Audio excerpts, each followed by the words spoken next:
everyone, my name is Chris, and in this video I'm going to be covering some of the amazing places that you can visit on a trip to the Algarve. I will also be covering the costs of the attractions, the food and the accommodations that we stayed in. I will link the accommodations mentioned in the video in the description if possible. Overall, I have spent around 5 months in the Algarve traveling with my wife Carol, and my parents also live there, so I have been very fortunate to see many of the best places in the Algarve, which I will be showing in this video. Drawing a line down the middle of the Algarve, I will first cover the western region and then the eastern region to make it a bit easier to understand where each place is located. So first I will cover the places to visit on the western side, beginning in Portimão, which is where my parents live, and this is where we stayed the majority of the time. Portimão is a modern city in the Algarve that is full of high-rise apartments and hotels, and it is one of the popular destinations in the Algarve. The main beach in Portimão is Praia da Luz, a big beach where you can surf in the summer and do other water sport activities. There are many cafes and restaurants right on the beach, so it is a great place to have a meal or drink. At Praia da Luz, we ate at one of the seafront restaurants, a sea bass for €7.50 and a golden bream for €7.90, which is quite affordable in such a great location. I checked the recent menu prices for the restaurants that will be mentioned in this video, and some of them have increased by around €1 to €2, so just keep that in mind when I'm mentioning the prices. On this beach you have the iconic orange rock formations that the Algarve is famous for.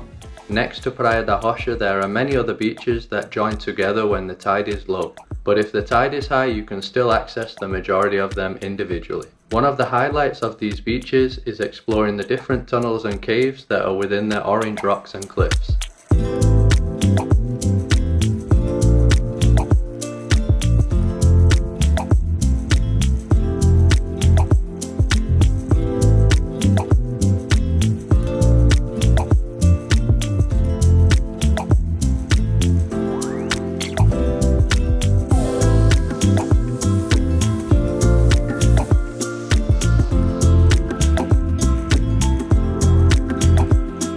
Another nice area to visit in Portimão is along the Aradi river called the Ribeirinha. It is another place with cafes and restaurants with a nice calm atmosphere. From here you can also do boat tours around the Algarve. It is also where you will find the old quarter of Portimão with less modern buildings.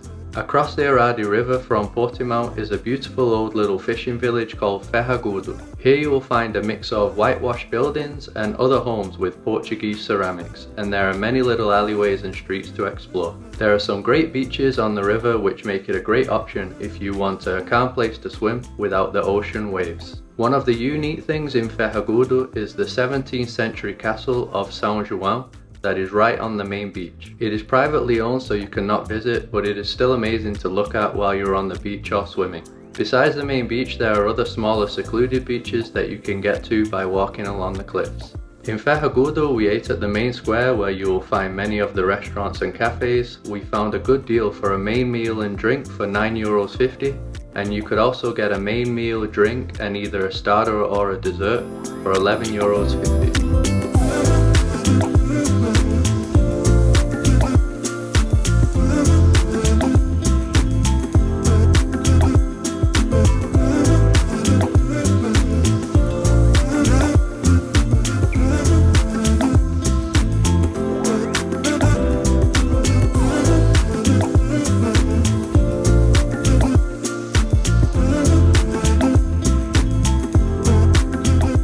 On the other side of Portimão there is another old little fishing village called Alvor. It looks quite similar to Ferragudo overall, with the whitewashed buildings, ceramics and narrow cobbled streets. The majority of old little villages in the Algarve are this kind of style. The whitewashed buildings and little alleyways remind us a lot of the Greek islands, and even though the Algarve is not in the Mediterranean, it certainly has a Mediterranean feel to it in many places. Here we ate at a famous restaurant called Zé Morgadinho, which dates back to 1890. In the Algarve it is very common that they will give you olives and bread for starters without asking for it. Keep in mind that you still have to pay for this, and it usually is around €1 to €2. Here I ordered sardines for €8, which is one of the popular dishes to try in Portugal. My parents ate a local dish called marisco cataplana, which was €39 for 2 people. This dish has a mix of fish, shrimp, clams and vegetables in a stew. The village of Alvor is in front of a big lagoon, but it is also right next to a big beach on the ocean front. Our favourite beach in this area is called Três Irmãos, which is a series of small little beaches separated by the big orange rocks. Here there is a cool restaurant called Caniço hidden between the rocks, which offers you great views. You can walk from Portimão to Alvor over the cliffs, which I highly recommend as there are many hidden beaches and sinkholes in this area.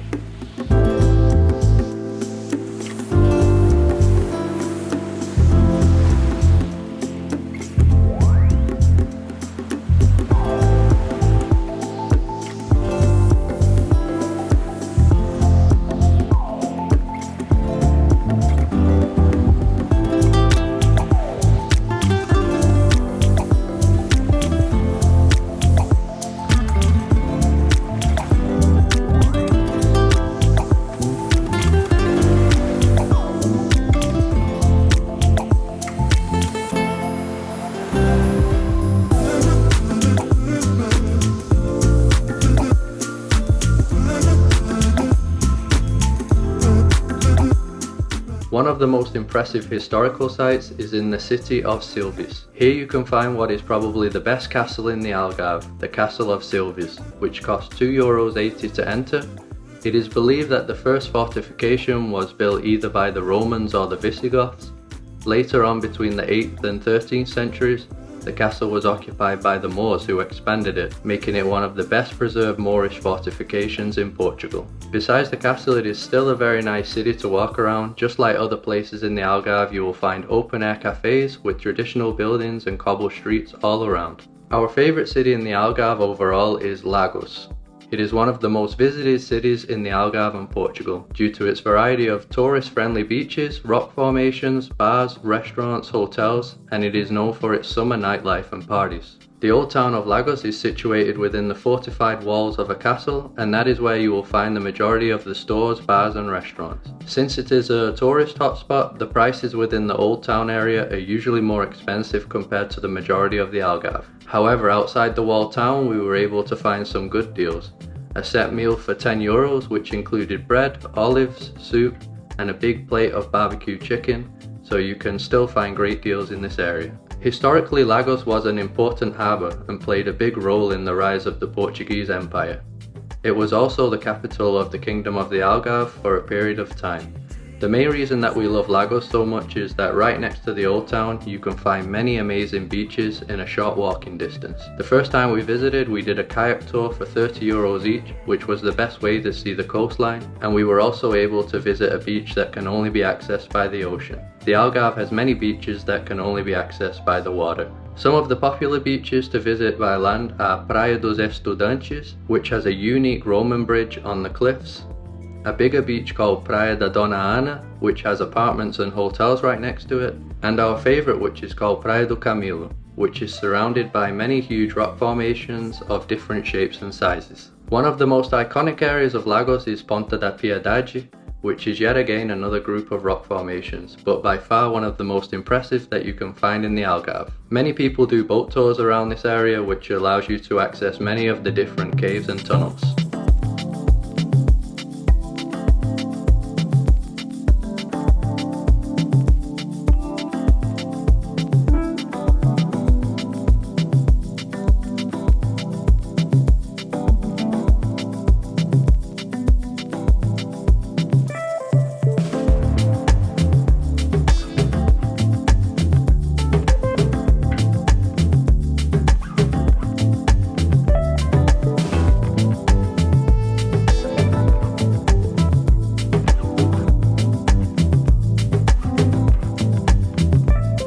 Further west from Lagos is the small beach town of Praia da Luz. Here is one of the popular surfing spots in the Algarve, and my favourite part is the amazing huge cliffs that you can see in the background when you're at the beach. There is a trail along these cliffs that will take you to another beach called Porto de Mós, one of the longest beaches in this area. The cliffs here are not the bright orange ones that you see in many places throughout the Algarve, which makes the area look quite different. In Praia da Luz we stayed at an apartment hotel called Ilia Dufaro, which cost €96 in the low season and €276 in the high season. The high season is around the summer months of July and August, and the low season is roughly around November to March. I will be providing the accommodation prices for the peak summer months of July and August, and the low season prices will be around December and January.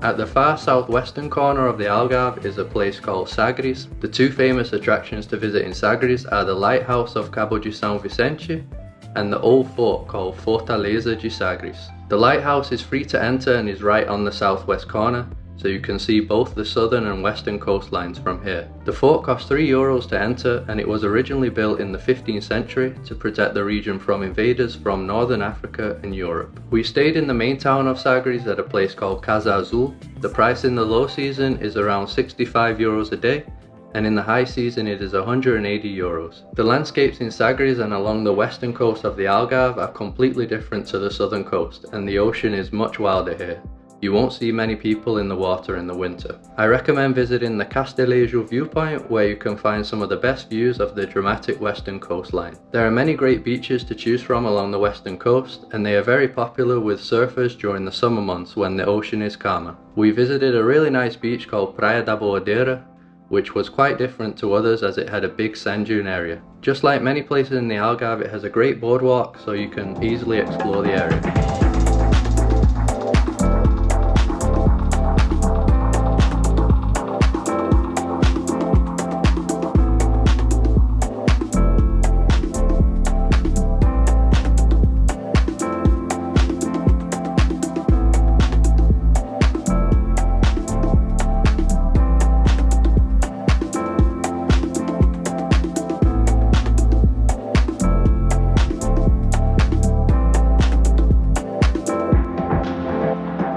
Possibly the most iconic place in the Algarve is the Benadryl cave. If you search for pictures online of the Algarve, you will see numerous photos of this place. It is a huge cave that can only be accessed from the ocean.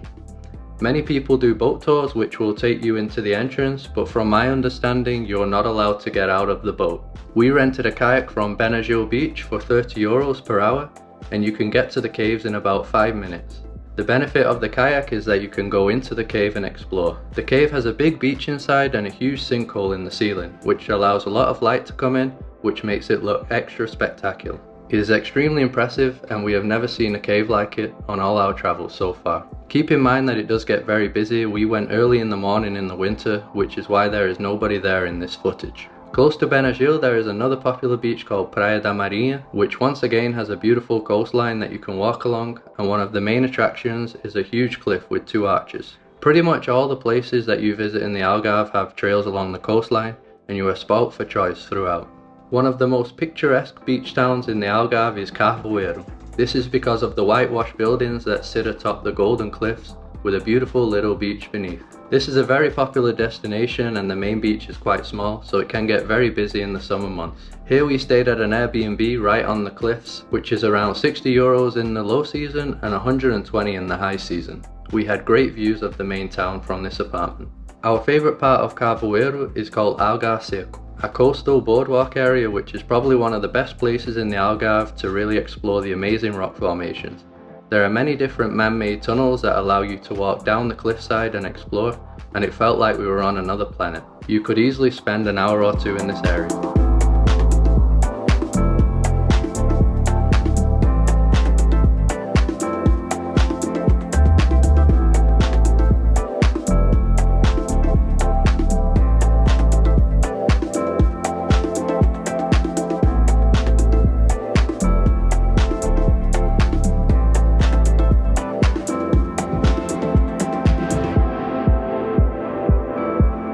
Another famous coastal city is Albufeira. It's a former fishing village that has become a major holiday destination with sandy beaches and a busy nightlife strip. It is now a base for diving, dolphin watching and boat trips. We went there in the winter so it was quiet, but it is probably not the place to stay for a calm vacation in the summer months due to the amount of bars and pubs that we saw. We found a really awesome restaurant overlooking the main beach called O Penedo. Even with the view it was still quite affordable. A tuna steak in sauce with potatoes cost €8. My parents got a dish called chicken piri piri for €9.80 and Carol got an omelette for €6.80. If you are looking for things to do other than beaches, the Algarve still has much more to offer. An area that we really like is called Monchique, which is in the northern hill region of the Algarve, above Portimão. There are two different areas that we visited. One is called Caldas de Monchique, which is home to highly alkaline thermal springs that have been popular since the ancient Roman times, and here you will find thermal spa resorts, and there's also some nice park areas to walk around. The main town of Monchique has buildings and architecture that are quite similar to the coastal towns of the Algarve, but the major difference is the lush green scenery everywhere you look, which is very different to the dry landscapes that you'll find in the coastal areas. Monchique is less than a 30-minute drive from the coast, so it is a pretty big difference in scenery in such a short distance. We stayed at a private room of a local house for €35 a night in Monchique. It's more like a hostel and the price is the same all year round. One of the main things to do in Monchique is hiking. We did a popular trail called Trilho dos Moinhos, which takes you through some of the forests and farms in the region. There we passed the ruins of old farmhouses, abandoned mills and an abandoned convent, and you can get even better views of the hill region from here. During the trail you will also come across the medronho tree. The berries of this tree are used to make a famous strong spirit, a traditional fruit brandy from Portugal, which we highly recommend to try in the main town. Nearby you can also visit Mount Foya, which is the highest mountain in the Algarve at 902 meters, and there you'll be able to see all the way to the coastline.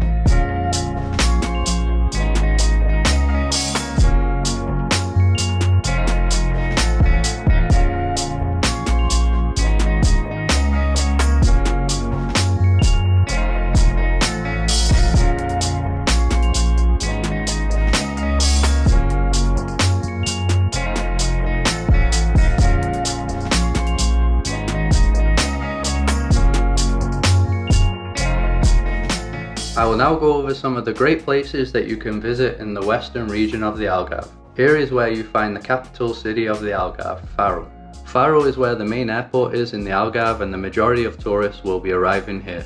Just like Lagos, Faro also has an old town which is inside fortified walls which were originally built by the Romans and later expanded by the Moors and Portuguese. The old town is really nice, but it has always been pretty empty when we have visited. I think that many people don't stay around the old town area as there are no beaches in walking distance.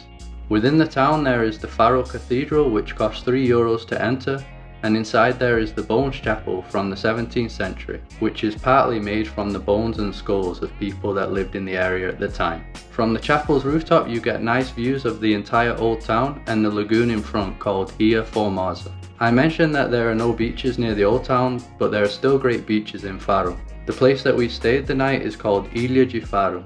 This is a strip of land across the lagoon that you can cross by bridge. We stayed at Golden Beach Guesthouse, which is right on the beachfront, and it costs €80 in the low season and €205 in the high season. The beach is massive and goes on for miles. It is a nice place to walk as you can see both the lagoon and the ocean. It is also another nice place to do surfing lessons during the winter months.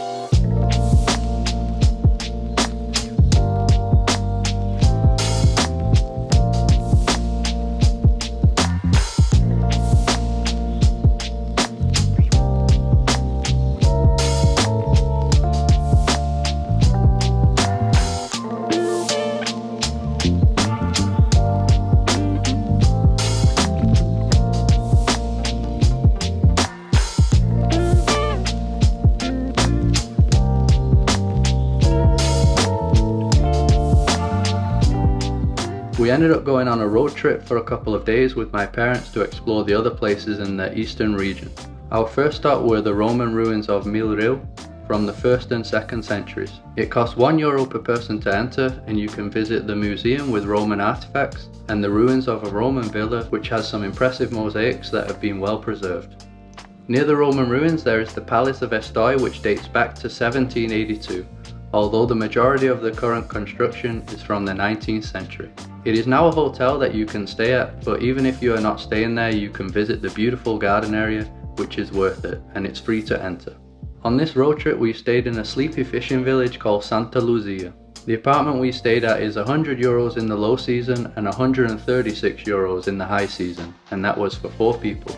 The beach in Santa Luzia is on a separate island called Ilia Dufaro, but you can still walk to it across a bridge, or you can use the nice old train that they have operating to get there.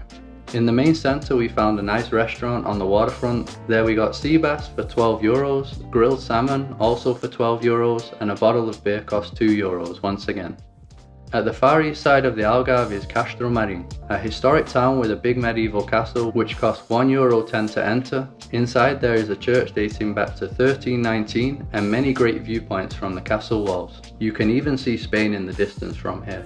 Within the castle there is a museum and a creepy medieval torture chamber showing the different torture instruments that were used at the time.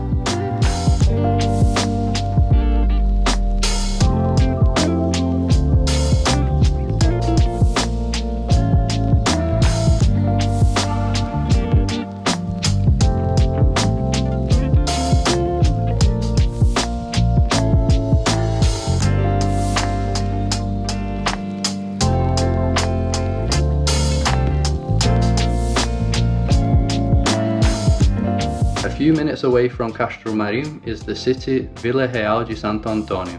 It is situated on the river Guadiana that separates Portugal and Spain. It has different architecture compared to many other places in the Algarve and looks more like a mini Lisbon. The reason is because there was a big earthquake in the 18th century that destroyed the majority of the buildings on the coastal regions of Portugal, including the capital Lisbon. The architect that designed Lisbon when it was being rebuilt was also the same architect who designed this city, giving it a very similar appearance. Here we ate at a trendy place called Green Buddha. We all had fruit drinks which cost €2.80, a codfish burger for €8.40 and veggie bowls for €9.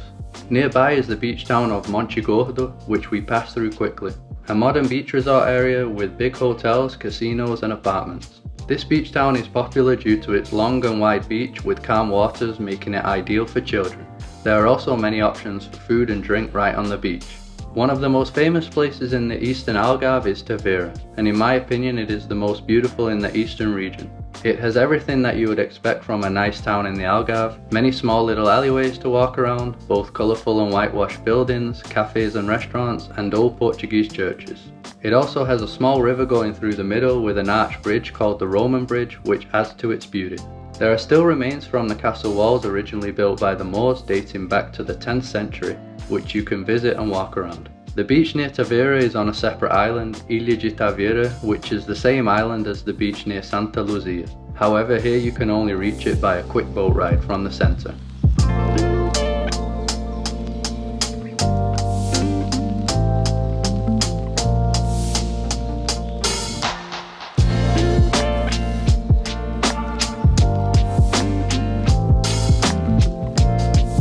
Near Tavira there is the quiet little village of Cabanas. It also has an island in front called Ilha de Cabanas, which you can visit by a quick ferry ride. In the Algarve it is very common to find international food options in many of the places mentioned in this video. In Cabanas we ate at an Indian tandoori restaurant called Royal. I got a sag paneer for €8, cheese naan for €3 and papadum for €1. One of our favourite stops in the eastern region was a coastal village called Castella Velha because of the amazing white sandbar that you can visit in front. We took a quick boat ride for €1.50 per person to get there. We had no idea that places existed like this in the Algarve. You have probably noticed that this region is full of islands, which makes it very different from the western region. This area is called Ria Formosa Natural Park and stretches 60 kilometers along the Algarve coast from Castella Velha to Faro. It is a maze of canals, islands, sandbars, marshes and barrier islands with a lot of wildlife to be seen.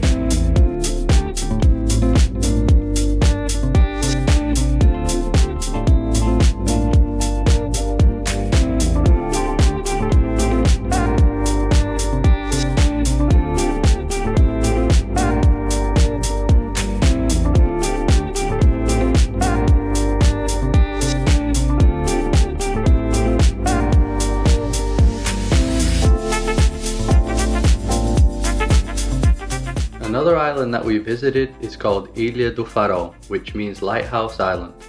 The ferry there is from a city called Olhão and it costs €4 for a return ticket.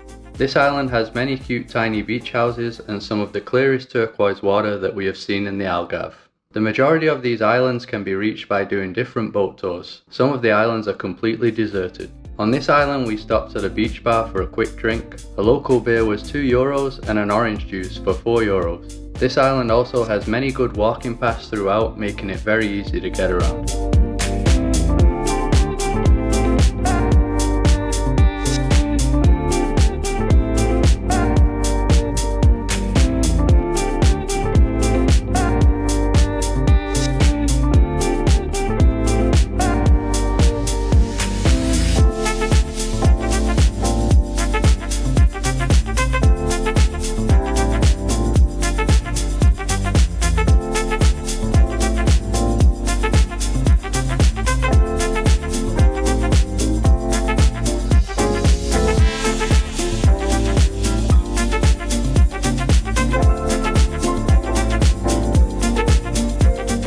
The easiest way to get around the Algarve is with a rental car, but there are also buses and trains that you can get to some areas.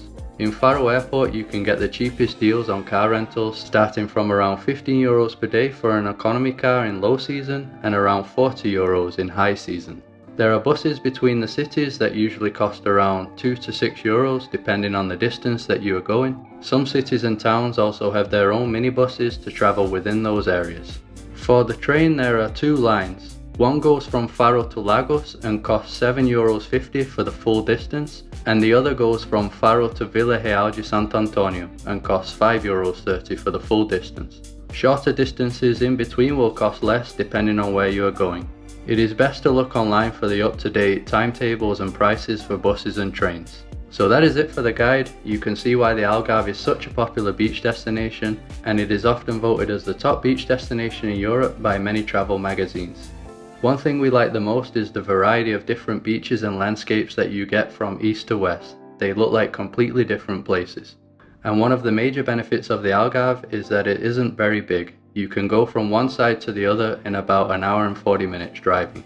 If you have a car, you can pretty much do day trips to any of these places that we mentioned, no matter where you decide to stay in the Algarve. You might be surprised to hear that all the footage in this video was shot between November and January, the peak winter months. If you have clear skies in the winter, you can still get hot temperatures around 22 degrees Celsius, which makes the Algarve a great winter destination in Europe, especially as it is much cheaper during this time. However, on a cloudy, windy day, it can still be very cold, so it depends how lucky you are. On our channel, we have longer videos at each of the destinations mentioned, and I will link a playlist at the end of the video and also in the description and top comment of the video if you want to see some of these places in more detail. I hope you enjoyed the video and found it helpful. If you did, drop a like to help support the channel, subscribe to see more content like this, follow us on Instagram and Facebook, and stay tuned for more.